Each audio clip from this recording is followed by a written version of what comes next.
What's up, guys? Last episode, season 2 of Talk About It. We're going to be joined by Derik Kline with Hailtrace.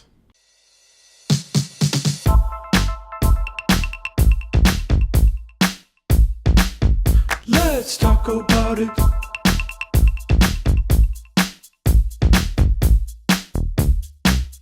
Let's talk about it.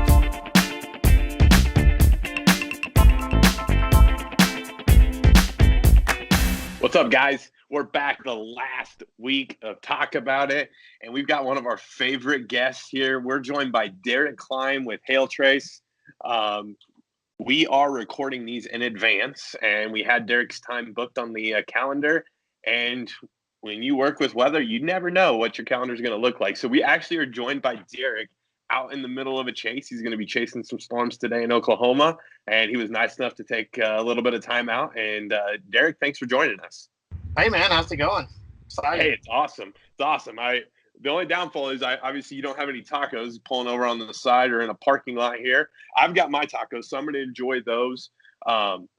Before we dive into Hailtrace and some of those things, maybe just give us a little bit of background on your background in the industry and maybe how you came to found Hailtrace.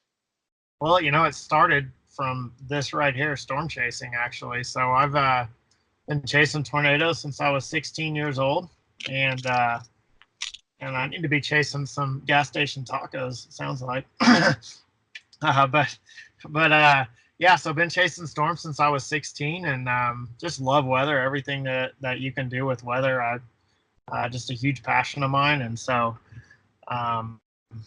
it was May 16th, 2010. There was a pretty significant hailstorm that actually impacted Oklahoma City. And a friend in the family that was working for a contracting company asked me to make him a map that showed him where the hailstorm went.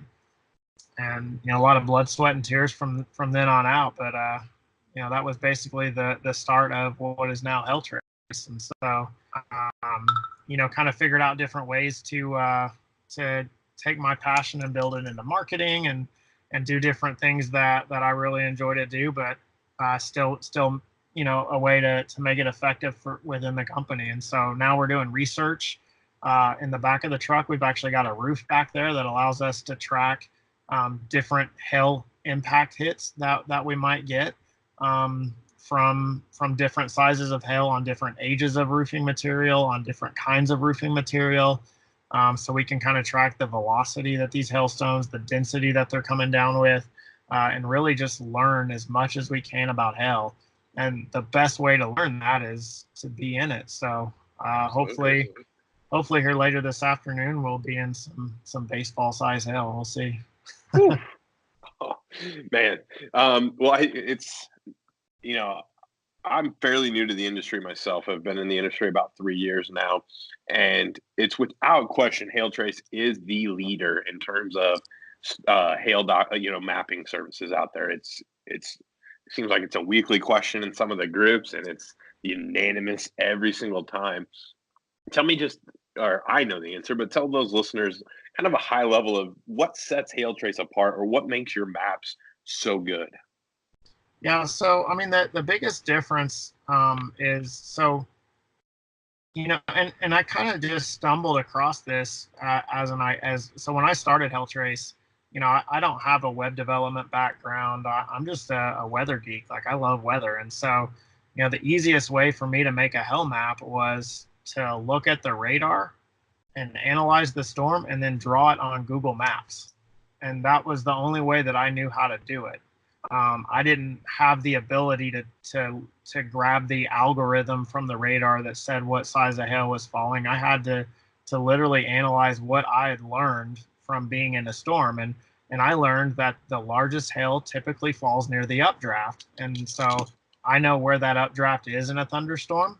And so that key for me to take away was that I would hand draw them. Well, after a year or two of doing it, I actually learned that there was more accuracy in having a meteorologist or an expert at radar detect those storms. And so as a company, we decided to hire meteorologists to make our maps. And so because we felt like it was more accurate. Now, we've been blessed to have been doing this for a long time now, so we have a really good archive of maps out there.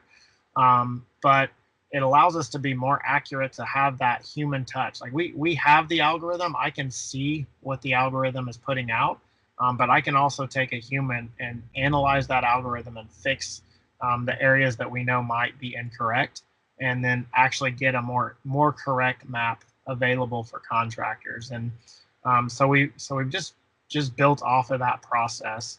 And then I think the second thing that people really enjoy is the customer service. We have a pretty big staff up here. We've just reinvested into our company. Instead of keeping the money, we've hired people to make sure that we could provide the customer experience that we want. And we're not perfect, but we do work really hard, and everybody's bought into the company and the vision. And so we work really hard to make sure that our customers do have a good experience, and everything that we can do for that. So I think, between those two, I think those are two huge things. And technology is obviously a big part of it as well. And we've done really well. We've got a great development team. So there's a lot of pieces to it, but we've tried to operate in excellence and just love what we do. We've hired people. My developers love what they do, so they do a really good job. My meteorologists love what they do, so they do a really good job. My sales team, my customer support team, we've built an atmosphere in the office. They love to do the job that they do. So because they do that, they enjoy working for our clients as well. Absolutely. Well, and props to you. Like, you definitely do have a great team. I've met a pretty good chunk of them. I know you've been growing quite a bit here. I'll probably meet some more of them when I'm in Oklahoma here coming up soon. Yeah. But you do have a great team. I want to put the piece about your development team and technology towards the back here a little bit, because obviously we've got some things we can talk about from there. One thing that I think that you do really well is talking about how you can still find work. A lot of times I hear contractors say, man, I'm in Oklahoma City, or I'm in Omaha, or I'm in Kansas City. It hasn't hailed for 2 years or 3 years. How on earth am I supposed to be able to find work? Speak a little bit to, what you've found contractors can do, and maybe how Hailtrace can help them accomplish that. Yeah, so our goal, one of the things we wanted to build, I mean, just from a business standpoint, and I think contractors would agree with this, it can be very difficult if you have a seasonal income flow. And so for Hailtrace, we wanted to make it to where we had less of a seasonal income flow. Most of our income came in the spring and early summer when hailstorms happened, and we had to figure out a way to balance that income into the winter. Well, in order to do that, we had to help contractors figure out a way to balance that flow as well. And so it just started really kind of researching and looking around and listening to what others were doing, and just tried to learn how could we help contractors to get there. And one of the big takeaways that we had was that it's and this is in all sales, but it's all about your funnel. You have to keep your sales funnel full, which means you have to have prospects or people that you can go after. And what we learned is that in most communities, there are a lot of people that actually have hail damage. And a lot of that is from past storms, but a lot of people are not actively pursuing those people. And so we wanted to create a software that enabled people to find those areas where people had damage, whether it's old or new, and then knew how to determine what the data loss was, and then keep track of the results that they had in those areas, so they knew where their follow-ups were. Or maybe if they didn't have a data loss, they can mark that on a map and then be alerted when they would have a data loss for a new storm. And so we created this process, which basically made it a win-win for us and the contractors, because we allowed, within the process, contractors stayed really busy, even in the off season or even in years when they didn't have hailstorms. But it allowed us to create revenue in the off season, because we still had a value proposition that we could give to a contractor to move them forward. So it was really big. And we've got testimonials of guys in markets that hadn't had a hailstorm in 2 or 3 years, and they tripled their income just by changing the way that they do things and then keeping track of what they're doing. Absolutely. And they tripled their income, and that's not counting any of those contacts that maybe they got nothing off of it. Maybe they didn't get a repair, they didn't get a re-roof, but they have that as a lead now, and they have that all documented in Hailtrace, so that the next time that area gets a storm, it's boom. That's right. So with your software, how is it that I can, as a contractor, I can just buy your maps, but the full software where I can canvas, I've got all the information. How does that work when that storm does roll through? How do I get in touch? Is there any automation set up, or is there any automation coming that will help me get in touch with anybody impacted in the storm? Yeah. So we've actually built some pretty cool things that you can do. So depending on where you're at and what you're trying to do, we've created a couple different ways for you to get in touch with people that have been impacted by that storm. In my opinion, the first wave is always with your current customer base. That's where you got to start. That's where your bread and butter is. You're going to get referrals off of that. That's how you're going to make it in a hailstorm. And so we've created a really simple way. When a hailstorm impacts your area, you click a button on the map, and it automatically sends you a list in Excel of every customer with all their information. So we're talking, if you've got phone numbers, email addresses, all that type of stuff, it shoots that email over to you immediately, so you have a list. And there's really no delay. We map the storms as they happen. So as soon as the storm moves out of the city of your interest, you click the button to get the list. It takes about 10 seconds for the list to be emailed over to you. And then boom, you've got the list. And then from there, we highly recommend that you get email addresses. I would send an email out. That's the quickest way that you can get in touch with everybody on that list instantly. And I always tell people, canvassing works. In most markets, most people have had a new roof based on a hailstorm in the plains at some point. And so canvassing works because a lot of those people, their contractors they're not getting their business back because they're not reaching out to their customers. So we got to follow up with our customers, and we got to do it quick. So send out that email, and then you've got your phone numbers and cell phone numbers. So let's start making some phone calls through there. Now, a future piece of technology that's in the process of being built is one that will actually text your customers when they get hit with hail. And I think that's going to be really powerful. It takes the legwork out of it for you as a contractor. So that'll be really, really powerful in that you can say, you know what, boom, golf ball size hail just hit. And then I know that all my customers just received a text message saying that they've been hit with golf ball size hail and a link to schedule an inspection on their roof. So that'll be extremely powerful to get out to them. But then on the other side of it is actually reaching out to people that aren't your customers. So we want to work off of that list as well. And so created two different ways. One is just simply through the mobile app or the website. You click on a house, it tells you who lives there and their phone number and cell phone number and email address. These are not your customers. Just click and you get it.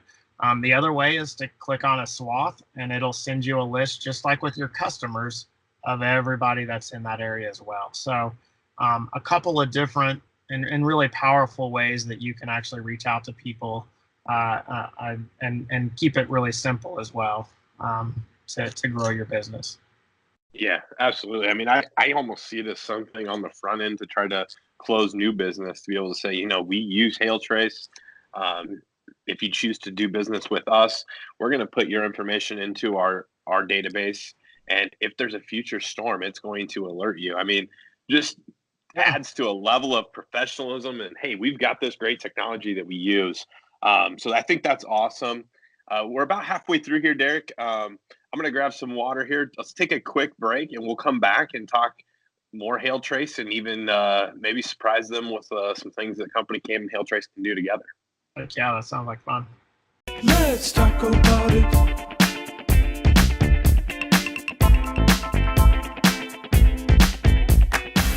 Hey guys, remember, we want to hear from you.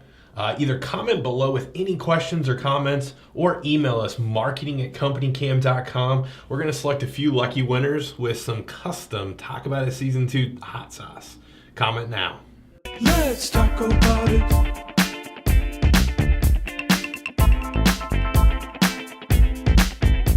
Hey guys, we're back. Derik with Hailtrace. So far, great information, Derik. One thing that I'm really excited about is the progress of the relationship with CompanyCam and Hailtrace. Some exciting things coming. Obviously, for those that don't know, we're building an integration with Hailtrace. Speak to, like, obviously knowing where the damage is. Hailtrace is going to, guys, Hailtrace is getting you to the damage. Maybe speak to the contractors that you work with and why it's so important for them to be able to get that documentation in that same canvassing tool. Well, I think, obviously documentation is huge throughout this process, whether it's to the point of keeping track of like damage that's already on the property, and then, knowing if new damage has happened. Like, I hear stories, like horror stories all the time of people that maybe aren't using CompanyCam for stuff like that. But documenting the hail damage throughout the process, it can be a couple different areas where it could really benefit you. If you're dealing with the totaled roof, obviously it helps you in the sales process, because when you come down, you can show the homeowner, look at all this stuff that's happened to this property. That's extremely powerful to give them a visualization of the damage that they've actually incurred, and then show them how you're going to fix that. So I think that's, one piece of the puzzle that's, kind of obvious, but really, really important to have going forward. I think another area that's really, really important for contractors is when you don't have a totaled roof, because sometimes I'll hear stories of contractors that, you go to a property that's maybe been impacted with hail multiple times, and the insurance company is denying it, saying that it's from a data loss that's too old, right? Well, if you had done an inspection on that property and you had all that documented, you could then show them, look, here's the inspection that I did after that storm, and the roof wasn't damaged. But now, after this new storm, the roof is damaged. So it can actually help you potentially to avoid using a public adjuster, to be able to take care of that on the front end. And I don't think most public adjusters don't want to handle a case that's that simple, and could be handled that easily. So, being able to handle that process as well. So at least as far as hail damage, and then obviously there's just documenting the job process in general, that's just so powerful. But as far as hail damage, like right there alone, CompanyCam can be absolutely tremendous. And I know this is kind of where we've thought through some of the integration ideas, just starting right out of the bat is, being able to do photo documentation with the hail data for that particular storm included on a report. So then you can hand that to that homeowner. You can also document the date of the inspection with the date of loss that you're claiming, whether it's totaled or not. But it just creates a great track record, a trailer, I will. Yeah, no, absolutely, and that's kind of where we've been in our talks. Obviously, the integration isn't live, but basically, it's, hey, here you go, Mr. Adjuster. We've got the premier hail tracking software in the industry, and we've got the premier photo documentation tool. And now we've got all of those photos, and we can pull in all that hail data. It's going to be really hard for adjusters to not be able to, to do these claims, especially if you're working in a neighborhood.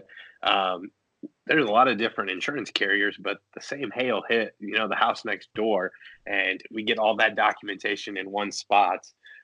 One thing I want to key in on here that you talked about is, if it's totaled, obviously you want to get pictures of it and let's get it fixed. If it's not totaled, it's obviously very important to get those pictures. What percentage, just in your research, have you found that roofs are actually getting replaced that, have any sort of damage? Roofs are being replaced that don't have damage? They have damage, but they get replaced, or it's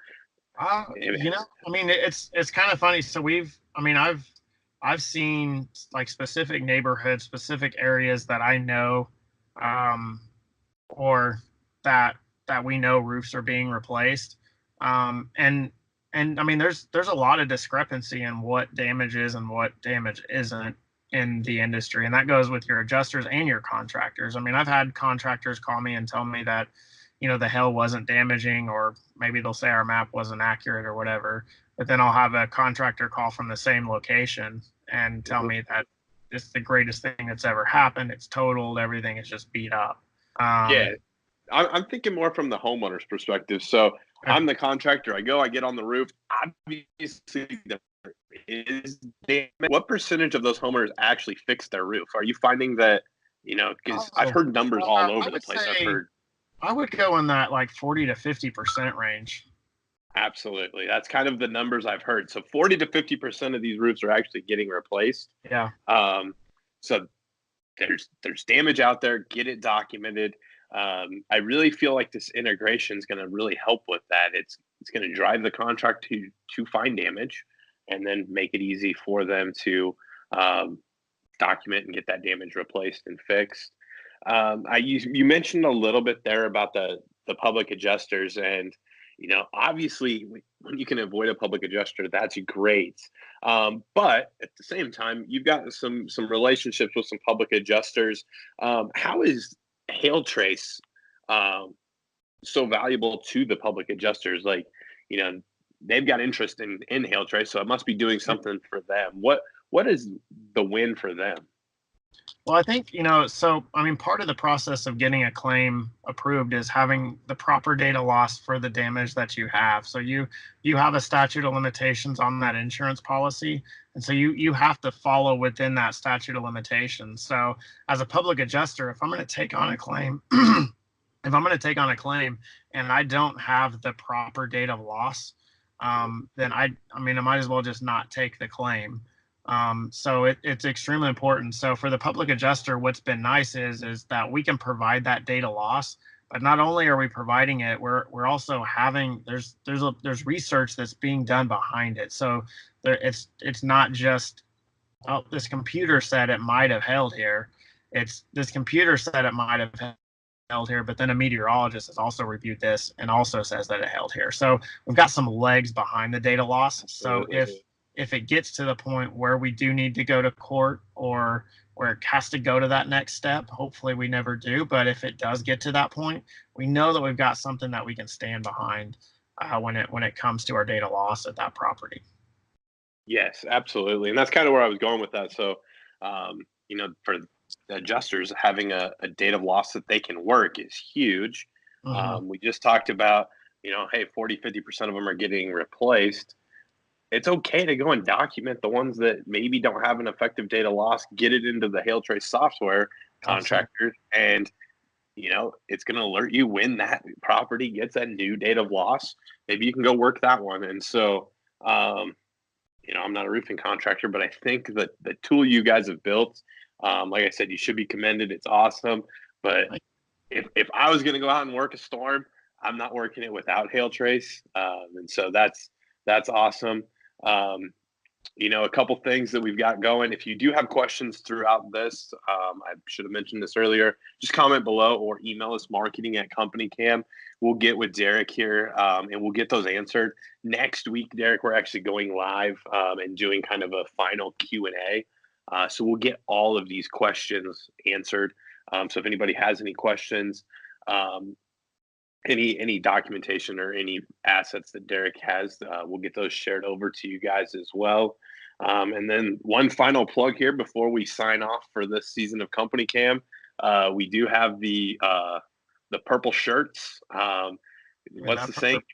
Give me that perp, because where the perp is, that's where the hail is. So we've got those co-branded shirts that, if you sign up for a trial with CompanyCam, give Hailtrace a try. We'll get one of those shirts out to you as well. So, Derik, thanks a ton for joining us. I hope you find those baseballs. I hope they just avoid my house today. And, look forward to seeing you down the road. But again, thanks for joining us. And guys, you got to check out Hailtrace. So until next week with the live Q&A, and until next season, thanks for joining us. And we'll talk to you later. Let's talk about it.